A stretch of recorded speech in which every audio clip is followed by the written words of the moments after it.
Hello my dear students.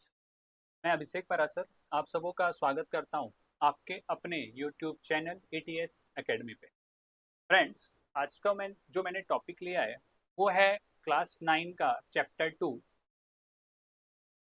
People as resource. Mainly हम इस chapter में देखने के वाले हैं तो कैसे हम किसी एक बच्चे के ऊपर या किसी एक इंसान के ऊपर जो कॉलेज जा रहा हो, जो स्कूल जा रहा हो, उस पे हम कैसे इन्वेस्ट करते हैं ताकि वो एक रिसोर्स बन सके देश के लिए और देश के डेवलपमेंट में, ग्रोथ में कैसे वो हेल्प कर सके। इसी के बारे में हम पढ़ेंगे कि कैसे हमारा जो हेल्थ केयर है वो इम्प्रूव हुआ है, हेल्थ सिस्टम जो है वो हमारा कैसे इवॉल्व हुआ है, हमारा जो एजुकेशन सिस्टम है वो कैसे इवॉल्व हुआ है, and so on and so fourth. तो लेट्स स्टार्ट।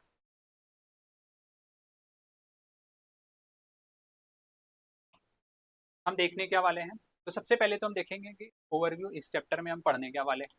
तो इकोनॉमिक एक्टिविटीज क्या क्या किए जाते हैं मेन के द्वारा और वीमेन के द्वारा। नेक्स्ट, कि क्वालिटी जो है पॉपुलेशन को हम कम मानेंगे कि वो क्वालिटी है, क्वांटिटी नहीं है। क्वांटिटी इन द सेंस कि बस वो बोझ बन गए हैं देश के ऊपर, अनएम्प्लॉयड हैं, कोई काम नहीं आ रहे हैं देश देश के लिए। तो वो देखेंगे हम। अनएम्प्लॉयमेंट मतलब ऐसे लोग जो पढ़े लिखे तो हैं, कैपेबल हैं काम करने के लिए, capable of doing work, but they can't find any work. तो वो देखेंगे हम इसमें अनएम्प्लॉयमेंट में। स्टार्ट करते हैं। सबसे इंपॉर्टेंट कि इकोनॉमिक एक्टिविटीज मेन और वुमेन के द्वारा क्या क्या किए जाते हैं। तो आप सबको पता है जैसे कि मेन जो है वो मेनली इंगेज रहते हैं या खुद को इंगेज करके रखते हैं वैसे एक्टिविटीज में, ऑफिस जाना हो या कोई बिजनेस करना हो। तो ये सब काम जो है वो मेनली मेन के द्वारा किया जाता है, ऐसा हम देखते थे। अब तो वैसे इक्वलिटी देखने को मिलता है, हमें इक्वल है समाज तो।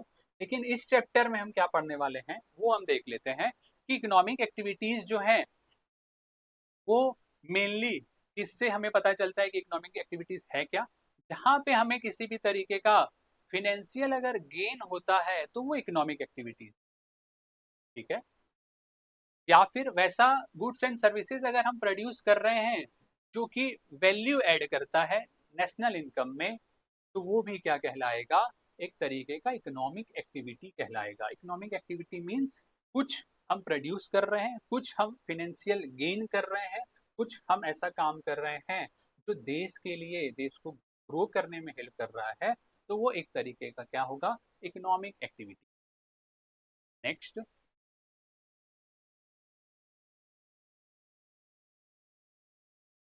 सेक्टर्स क्या क्या आते हैं, ये बहुत इंपॉर्टेंट है आपके लिए जानना।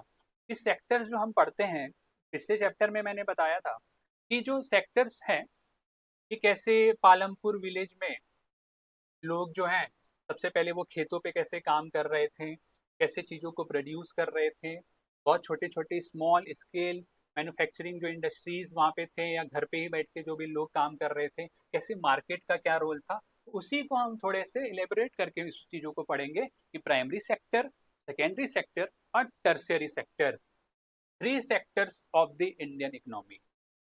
सबसे पहला बात हम करेंगे अभी, तो क्या करेंगे कि प्राइमरी सेक्टर के बारे में बात करेंगे कि प्राइमरी सेक्टर होता क्या है एक्चुअल में। उसको एग्रीकल्चर सेक्टर भी बोलते हैं हम। अगर हम कोई भी नेचुरल रिसोर्सेज को डायरेक्टली अगर हम फार्म से या नेचर से अगर एक्सट्रैक्ट करके ला रहे हैं यूज करने के लिए, ठीक है, जैसे कि एग्रीकल्चर के लिए एग्रीकल्चरल जो भी प्रोडक्ट होगा, फॉरेस्ट्री होगा, animal husbandry, fishing, poultry farming, mining, quarrying, ये सब एक तरीके का क्या हो गया कि प्राइमरी सेक्टर के अंदर आएगा। और ये फर्स्ट सेक्टर है। सेकेंड अगर बोलें तो सेकेंडरी सेक्टर जिसको हम बोलते हैं, तो उसको हम एक तरीके का मैन्युफैक्चरिंग सेक्टर भी बोल सकते हैं। मेनली इसमें इंडस्ट्रीज का रोल आ जाता है। जो भी चीज को हम प्राइमरी सेक्टर में प्रोड्यूस करेंगे, जो भी एग्रीकल्चरल प्रोडक्ट होगा, जो भी फॉरेस्ट से हम जो भी क्वेरी या फिर माइनिंग का जो भी काम करेंगे अलग अलग पार्ट से देश के, तो वो मेनली कहाँ जाएगा, तो वो मैन्युफैक्चरिंग सेक्टर में जाएगा, जिसको कि हम क्या बोल रहे हैं, सेकेंडरी सेक्टर बोल रहे हैं। यहाँ पे होता क्या है, तो गुड्स को हम मैन्युफैक्चर्ड करते हैं, यहाँ से हम एक्सट्रैक्ट करेंगे, चीज़ों को लाएंगे यहाँ पे फैक्ट्री में, मशीन के द्वारा जो भी चीज़ें हैं उसको हम मैन्युफैक्चर करेंगे। और थर्ड, उसी चीज़ को हमें अगर मार्केट में बेचना होगा तो वो क्या होगा, टर्सरी सेक्टर में आएगा, और टर्सरी सेक्टर में और भी चीज़ें इंक्लूड हैं, जैसे कि अगर आप कोई भी सर्विस अगर प्रोवाइड करते हैं, इसको हम सर्विस सेक्टर भी बोलते हैं। अगर आपको कोई सर्विस, अगर आप मान लें कि अभी आप सोशल में बहुत आपको इंटरेस्ट हो, या कॉमर्स अगर आपको आगे जाके अगर लेना हो, अगर आपको सीए बनना हो, तो आप सीए हैं, आप कंट्रीब्यूट कर रहे हैं, मिली एक सर्विस प्रोवाइड कर रहे हैं। अगर आप डॉक्टर बन जाते हैं तो भी आप कंट्रीब्यूट ही करते हैं देश के लिए, तो वो सब एक तरीके का सर्विस है जो हम देश को देते हैं, क्योंकि देश जो है उसको ये जरूरत है, हमारे देश को क्या जरूरत है कि यहाँ के यूथ जो है वो क्या कर सके, कंट्रीब्यूट कर सके, तो हम बस वो पार्ट अपना यहाँ निभा रहे हैं। इस सेक्टर में क्या क्या हम किन चीज़ों के बारे में बात करेंगे, तो ट्रेड के बारे में, ट्रांसपोर्टेशन के बारे में, कम्युनिकेशन, बैंकिंग जो कि सर्विस है, education, health, tourism service, insurance, ये सब हो गए। अब बात करेंगे हम आगे, ये 3 सेक्टर हो गए, प्राइमरी, सेकेंडरी और टर्शियरी।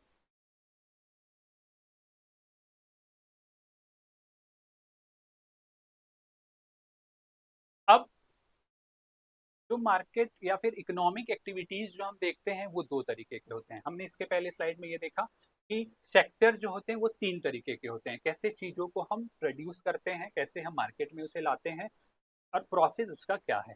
अब हम बात करेंगे कि मार्केट एक्टिविटीज और non market activities. Market activities में होता क्या है, मेनली वैसे प्रोडक्शन,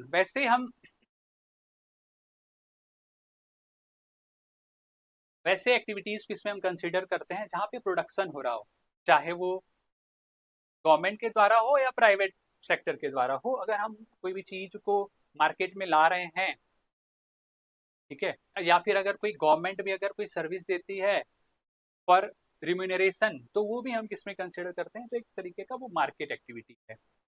ठीक, नॉन मार्केट एक्टिविटीज क्या है, वैसे एक्टिविटीज जो कि हम सिर्फ कंजम्पशन के लिए अगर कर रहे हैं, ठीक है, अगर हमने कुछ प्रोड्यूस किया, जैसे कि हमने पढ़ा था पालमपुर में कि अगर जो भी किसान जिनके पास ज्यादा हो जाता था, सरप्लस होता था प्रोडक्शन, तो वो मार्केट में जाके बेच के आते थे। तो ऐसे ही कि मार्केट एक्टिविटीज में क्या होगा कि हम कोई भी चीज को अगर प्रोडक्शन अगर कर रहे हैं, वो गुड्स एंड सर्विसेज को अगर हम ट्रेड के पर्पज से मार्केट के लिए ला रहे हैं, तो वो मार्केट एक्टिविटीज होगा। और दूसरा कि वैसे चीज जो हम सिर्फ कंजम्पशन के लिए कर रहे हैं, तो वो नॉन मार्केट एक्टिविटीज होगा। ये तो बात हो गई इकोनॉमिक एक्टिविटीज, जो कि कितने तरह के हैं, तो 2 तरह के। अब जो वर्क है जो इकोनॉमिक एक्टिविटीज में करते हैं या हम देखते हैं, तो हम ये देखते हैं कि मेन के द्वारा और वीमेन के द्वारा अलग अलग एक्टिविटीज हमें देखने को मिलता है। मेन जो कि वर्क करते हैं, वहीं वुमेन जो है वो घर के कामों में व्यस्त रहती हैं। जैसे women look after domestic affairs like cooking of food, washing of clothes and so on and so. वैसे ही हमें क्या देखने को मिल रहा है, एक बहुत बड़ा डिफरेंस देखने को मिलता है मेन और वुमेन के जो भी काम है, जो भी एक्टिविटीज हैं उसमें। अगर मेन को पे किया जा रहा है किसी काम के लिए, तो वो किस में आएगा, recognized in the national income. जबकि जो फीमेल हैं, जो हाउस होल्ड वर्क करती हैं, उनको रिकॉग्निशन नहीं मिला है नेशनल इनकम में। क्यों? क्योंकि men are paid for that.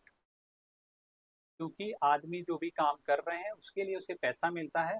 और देश में जो भी तरक्की या हम देखते हैं, तो हम जो भी टैक्स पे करते हैं उसी से जो भी सरकारें हैं वो रोड्स, स्कूल्स, कॉलेजेस ये सब बनवाते हैं, और हमें देखने को मिलता है कि नेशनल इनकम जो है वो कंट्री का कैसे बढ़ रहा है। जबकि वुमेन को हमने क्या करते हुए देखा, तो घर के कामों में ज़्यादातर रहती हैं। वो भी एक तरीके का एक्टिविटी है, लेकिन वो नॉन मार्केट एक्टिविटी, क्योंकि मैंने इसके पहले वाले स्लाइड में आपको बताया। ठीक है, क्वालिटी ऑफ पॉपुलेशन के बारे में अगर बात करें, तो हम कम मानेंगे कि जो पॉपुलेशन है उसमें एक क्वालिटी है। आप में या किसी बच्चे में हम कब देखते हैं कि उसमें अंदर एक क्वालिटी है, जब वो कुछ अच्छा परफॉर्म कर पा रहा है। हाँ, ये बच्चे का जो हैंड राइटिंग है वो बहुत अच्छा है, ये बच्चे का जो बोलने का या स्पीकिंग जो क्वालिटी है वो बहुत अच्छा है, तो हम इसे रिकॉग्नाइज करते हैं क्योंकि वो उसकी क्वालिटी के कारण ही जाना जा रहा है। तो इसी तरह से जो पॉपुलेशन है, जो क्वालिटी हम देखेंगे अपने पॉपुलेशन में, वो कैसे देखेंगे, तो सबसे इम्पोर्टेंट कि लिटरेसी रेट क्या है,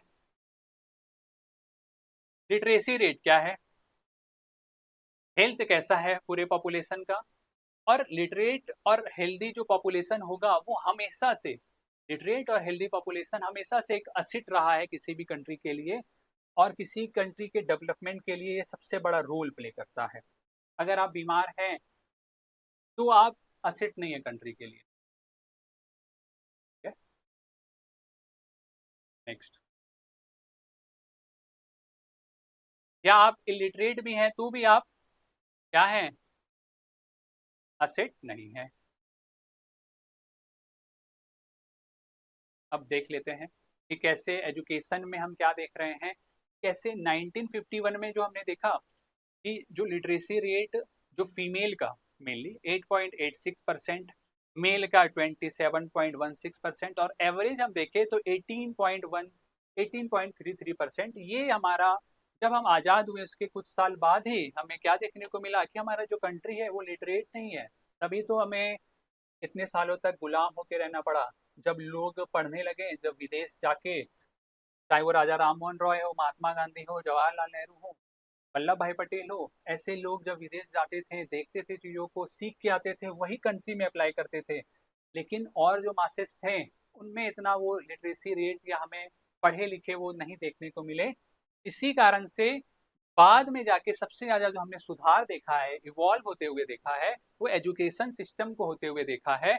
कैसे, तो हम बात करते हैं कि 2011 के सेंसस के अकॉर्डिंग हम क्या देख रहे हैं कि मेल का जो लिटरेसी रेट है वो 82.14%, फीमेल का 65.46, और टोटल अगर हम एवरेज बात करें तो 74.04% हमें देखने को मिलता है। अब एजुकेशन सबको पता है कि एक प्रोसेस है लर्निंग का, जहाँ पे हम एक्वायर करते हैं नॉलेज को। अगर किसी भी कंट्री को अगर डेवलप करना हो तो सबसे इम्पोर्टेंट क्या है उस कंट्री के लिए, तो एजुकेशन है। जब अगर एक कोई भी आदमी अगर एजुकेटेड होगा, उसकी फैमिली ऑटोमेटिक, आप ये देखते हैं अगर कोई पढ़ा लिखा है तो वो चाहते हैं कि उनकी फैमिली में सब कोई पढ़ा लिखा हो। अगर एक आदमी एजुकेटेड है तो वो चाहेगा कि उसकी फैमिली एजुकेटेड हो, और इसी तरीके से हम क्या देखेंगे कि सोसाइटी भी एजुकेटेड होने लगेगी। ठीक है, हम आसपास के एरिया को चाहेंगे कि लोग जो है वो पढ़े, हम अवेयरनेस फैलाने का काम करते हैं। और इसी तरीके से हमने क्या देखा कि कैसा जो हमारा लिटरेसी रेट है कंट्री का वो इंक्रीज हुआ। अब हम बात करें, अगर एजुकेशन अगर हम लेते हैं, अगर हमें एजुकेशन मिलता है तो मेनली हम ज़्यादा कमा सकते हैं अनएजुकेटेड पर्सन से। यूट्यूबर और ये सब जो इस डालते रहते हैं टिकटॉकर, मैं उसके बारे में नहीं बात कर रहा हूँ। मैं नॉर्मली ये बात कर रहा हूँ कि जनरली हम ये देखते हैं कि जो एजुकेटेड जो लोग हैं वो ज़्यादा, एक्सेप्शन हो सकते हैं कहीं कहीं, लेकिन ज़्यादातर जो एजुकेटेड लोग हैं वही अर्न करते हैं। किनसे ज़्यादा करते हैं, तो अनएजुकेटेड पर्सन से। ठीक है,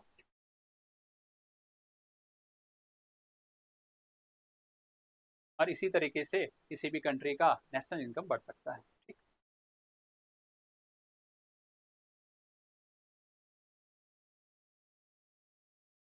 अब क्या है, गवर्नमेंट गवर्नेंस अगर इफिशियंट है तो लर्निंग प्रोसेस भी सही हो जाता है। अगर कोई भी सरकारें आती हैं, अगर वो बहुत ज़्यादा ध्यान दे रही है किसी के एजुकेशन सिस्टम पे, जैसे कि अभी एआई का ज़माना है, अगर सरकार जो है उस पर बहुत ध्यान दे, बच्चों को नई नई टेक्नोलॉजी से अडॉप्ट कैसे कर सकते हैं हम, उसके मिसयूज से कैसे हम बच सकते हैं, ये सब चीज़ों को अगर बताने लगे तो हम मानेंगे कि गुड गवर्नेंस है कंट्री में, और गवर्नमेंट जो है वो अपनी इफिशियंसी के अकॉर्डिंग काम कर रही है। ठीक है,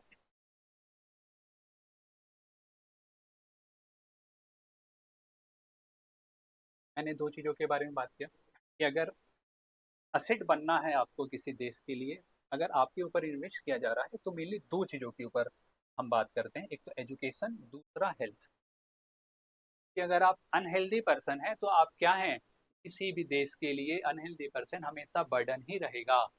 और अगर किसी कंट्री को डेवलप होना है, अगर डेवलपमेंट चाहिए, तो हेल्दी इन्वायरमेंट को क्रिएट करना ही पड़ेगा। इंडिया में हम देखते हैं कुछ नॉर्थ के स्टेट्स को अगर देखें जो बहुत बड़े हैं, जहाँ पे हम लिटरेसी रेट भी कम देखते हैं, वहाँ हेल्थ के पीछे भी बहुत ज़्यादा ध्यान नहीं दिया जाता है। क्यों? क्योंकि वहाँ पे फैमिली प्लानिंग या अवेयरनेस नहीं है, क्योंकि लोग पढ़े लिखे भी कम हैं इस पार्ट में। अब धीरे धीरे एजुकेशन सिस्टम सुधर रहा है, सरकारें जो आ रही हैं वो काम अगर कर रही हैं तो वो हमें देखने को मिलेगा अगले सेंसस में। ऐसे जगहों पे बिहार और यूपी में क्या है, तो फ्यू बहुत कम ही मेडिकल कॉलेजेस हैं के कारण क्या हमें देखने को मिलता है कि वहाँ पे बहुत ज़्यादा ही पुअर हेल्थ कंडीशन, जो कि हमने कोरोना के टाइम पे भी देखा कि यूपी में कैसे लोगों को जो भी ऑक्सीजन है या फिर जो सिलेंडर है वो अवेलेबल नहीं हो पा रहा था, ऑक्सीजन सिलेंडर, जिनके कारण उनकी मृत्यु हो रही थी, बच्चों का कैसे डेथ होता है बिहार में और अन्य पार्ट में। तो हेल्थ को लेकर इतने अवेयरनेस नहीं है अभी तक। और दूसरी जगह अगर हम बात करें तो साउथ में अगर हम चले जाएं तो कर्नाटक, आंध्र प्रदेश, तमिलनाडु, महाराष्ट्र में अगर हम देखें तो मेडिकल कॉलेजेस और कितने हैं, तो मेनली 81। देश में अगर 181 कॉलेजेस हैं तो 81 तो इन्हीं जगहों में है, ऑलमोस्ट 20-20 हर एक स्टेट। ठीक है, अब बात कर लेते हैं इन्फेंट मोर्टेलिटी रेट। इसके बारे में अभी मैं बताऊंगा, डेफिनेशन को देख लेते हैं पहले इसके कि होता क्या है एक्चुअल में infant mortality rate. Infant mortality rate क्या है, तो अगर मान ले कि किसी एक साल 1000 बच्चे का जन्म हो रहा है, उसमें से कितने बच्चे जो हैं वो बचाए जा रहे हैं या बच रहे हैं। मेनली इसका मतलब यही है कि infant mortality rate is the death of a child who is come under 1 year of age. It is measured by a number of death of children under 1 year of age per 1000 live births. अगर 1000 बच्चों का जन्म हो रहा है उसमें से कितने बच्चे बच पा रहे हैं या कितने बच्चों की उसमें से मृत्यु हो जा रही है, ये भी हम देखते हैं किसमें, तो इन्फेंट मोर्टेलिटी रेट में। बर्थ रेट क्या होता है कि अगर हम किसी एक पर्टिकुलर एरिया में देखें तो अगर 1000 में से वहाँ हम ये देखेंगे कि कितने लोगों का अभी हाल ही में कितने बच्चों का एक जन्म हुआ है। ठीक है, मान लेते किसी में 50 हुआ है। वैसे ही डेथ रेट में हम एक पर्टिकुलर पीरियड ऑफ टाइम को लेते हैं, उसमें से हम ये देखते हैं कि कितने लोगों की मृत्यु हो गई है, मान लेते हैं 50 उसमें भी हुई है, तो हम ऐसे ही इसको काउंट करते हैं। अब बात करते हैं ग्रॉस नेशनल प्रोडक्ट की। ग्रॉस नेशनल प्रोडक्ट क्या होता है, तो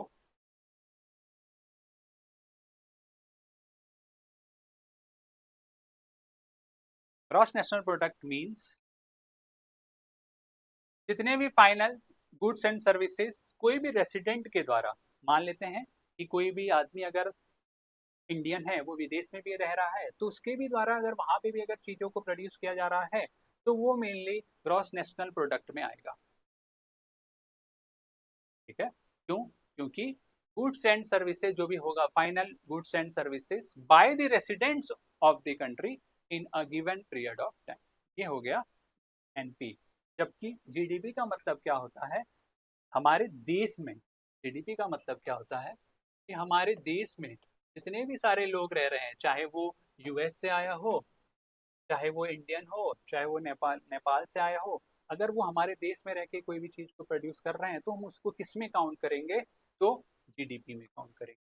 जबकि अगर कोई इंडियन विदेश में रह रहा है, ठीक है, तो उसको हम किस में काउंट करते हैं, तो जीएनपी में काउंट करते हैं। बस इतना ही आपको याद रखना है, डेफिनेशन आपके लिए इम्पोर्टेंट।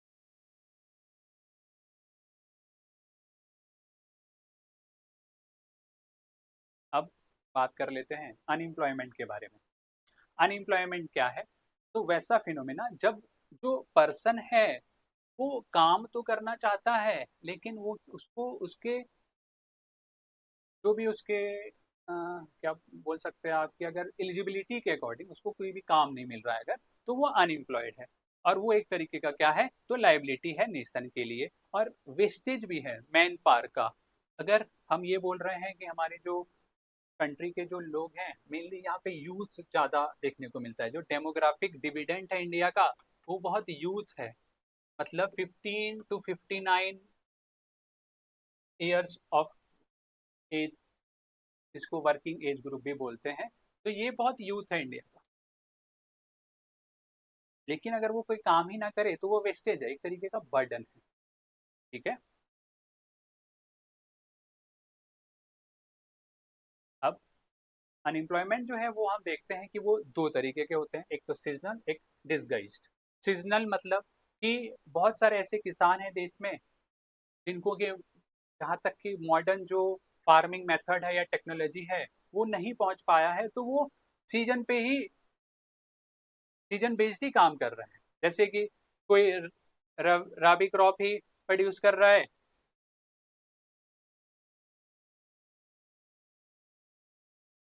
कोई खरीफ कर रहा है, कोई जायद कर रहा है। तो वो मेनली क्या हो रहा है, एक तरीके का क्या हो रहा है, जो बीच वाला जो समय है, तो बीच वाला जो समय है उसको हम क्या बोल रहे हैं, तो अनएम्प्लॉयड बोल रहे हैं उस व्यक्ति को। ठीक है, दूसरा क्या है, डिसगाइज्ड। मान लेते हैं कि किसी खेत में, किसी फैमिली में मान लेते हैं 5 लोग हैं, उनके पास एक 2 हेक्टेयर का प्लॉट है। ठीक है, अब इसमें काम करने के लिए 3 लोग या 4 लोग ही काफ़ी हैं, लेकिन वहाँ 5वां लोग भी आके काम कर रहा है। तो ये जो 5वां है इसके नहीं आने से भी काम तो हो ही जाएगा। तो ये जो 5th पर्सन है वो मेनली क्या है, डिसगाइज्ड है। तो हम क्या बोल रहे हैं, डिसगाइज्ड अनएम्प्लॉयमेंट बोल रहे हैं। ठीक है, ये हमने बात कर लिया अनएम्प्लॉयमेंट के बारे में, मैंने आपको बता दिया जो भी डेफिनेशन इंपॉर्टेंट है वो। अब ये लास्ट स्लाइड है आज का, देख लेते हैं। नेशनल इनकम मेनली जो भी फाइनल गुड्स हम प्रोड्यूस करते हैं, जो भी हम फाइनल गुड्स को प्रोड्यूस करते हैं,